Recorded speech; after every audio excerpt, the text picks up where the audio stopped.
Think greatness. Greatness.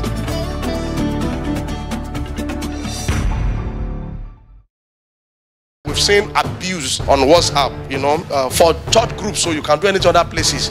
Let's keep the ethos, the purpose for every group. If it is a couples group, right? Let it be couples group. It's not to sell land or to sell pampers or to be posting relevant videos and embarrassing videos. So please, want to encourage and challenge, and all the group leaders, make sure you engage anybody that's abusing it. You can't be posting everything on every and just a video from Japan, whether it's correct or not. You go and drop it on people. Please, let's be responsible adults. All posts must follow the generic ethos, the purpose of the groups.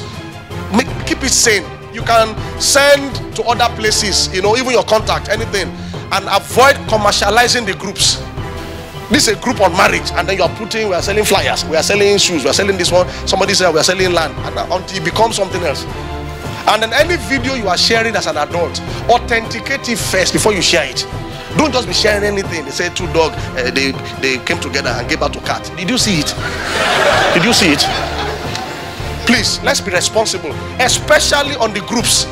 And then please stop manipulating people on WhatsApp. Emotionalism. All those who post something, if you know you want to make it to heaven, share it with 100 people. What is the meaning of that? If I don't share it, I won't go to heaven. Nonsense. It's manipulation and it's not right. And ladies, are you hearing? You are the ones very emotional. If you want to have a very great week, send to all your contact. Come and carry me if I don't send it to my contact. I mean, there are healthy things we can share. You see it there. There are good ones, but share and post things with discretion. But for the groups, the groups, try and stick with the purpose of the group. Don't embarrass yourself. Just share anything. Be mature. They say the Coke and this one came together and became soda water. Did you see it?